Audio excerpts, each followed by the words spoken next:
નમસ્કાર મિત્રો, વિડીયોમાં તમારું સ્વાગત છે. ફરીથી આજે એક મોટી ખબર છે કે દિલ્હીના મુખ્યમંત્રી તેમની ગિરફ્તારી થઈ છે. ઈડીએ કરી ગિરફ્તારી. હા દોસ્તો, સાચી વાત છે કે ઈડીએ કરી એ ગિરફ્તારી. ભારતમાં પહેલીવાર મુખ્યમંત્રીની કોઈ ગિરફ્તારી થઈ છે. દિલ્હીના શરાબના ઘોટાળાને કારણે દિલ્હીના મુખ્યમંત્રીની ગિરફ્તારી થઈ છે. હા દોસ્તો, આ વાત સાચી છે. દિલ્હીના એવા દોસ્તો વાત કરવામાં આવે તો શરાબના કારણે ઘોટાળાના કારણે દિલ્હીના મુખ્યમંત્રીની ગિરફ્તારી થઈ છે અને કોર્ટના અંદર અરજી લગાવી હતી, પણ અરજી કોર્ટે રદ કરી નાખી. હા દોસ્તો, આ વાત સાચી છે. દિલ્હીના મુખ્યમંત્રીની ગિરફ્તારી થઈ છે.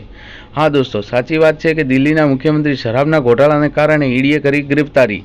હા દોસ્તો, જો તમે મારી ચેનલમાં નવા હો તો ચેનલમાં સબસ્ક્રાઇબ કરી દેજો, લાઇક કરજો, શેર કરજો અને કોમેન્ટમાં તમારી શું રાય છે એ જરૂર જણાવજો. કેમ કે દોસ્તો, તમે સબસ્ક્રાઇબ કર્યા પછી મારી ચેનલની અંદર નાની મોટી કોઈ પણ ખબર આવે તો, કોઈ પણ વિડીયો આવે તો તમારા સુધી જલ્દી પહોંચે, એટલે સબસ્ક્રાઇબ કરવાનું ના ભૂલતા. હા દોસ્તો, અરવિંદ કેજરીવાલે પહેલાં ભાષણમાં એમ કીધું હતું કે મારો મંત્રી હોય કે હું ખુદ હું, કોઈ પણ ઘોટાળો કરશે તો જેલ તો જવું જ પડશે. હા દોસ્તો, એ પણ હું તમને જણાવીશ, સંપૂર્ણ જાણકારી આપીશ. મારી સાથે બન્યા રહેજો. હા દોસ્તો, મારી ચેનલને જરૂર સબસ્ક્રાઇબ કરી દેજો, લાઇક કરજો, શેર કરજો અને કોમેન્ટમાં તમારી રાય શું છે એ મને જરૂર જણાવજો. પહેલાં આ વિડીયો સાંભળી લો કે અરવિંદ કેજરીવાલ શું કહે છે, પછી આગળ આપણે વાત કરીએ.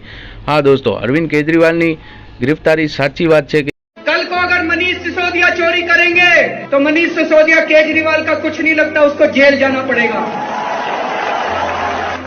कल को अगर कोई हमारा मंत्री चोरी करेगा, ये मेरे कोई सगे नहीं लगता, इनको जेल जाना पड़ेगा. कल को कोई हमारा विधायक चोरी करेगा, कोई हमारा सगा नहीं लगता, उनको जेल जाना पड़ेगा. और मनीष, कल को अगर मैं चोरी करूंगा तो मैं भी तुम्हारा सगा नहीं लगता, मेरे को भी जेल जाना पड़ेगा.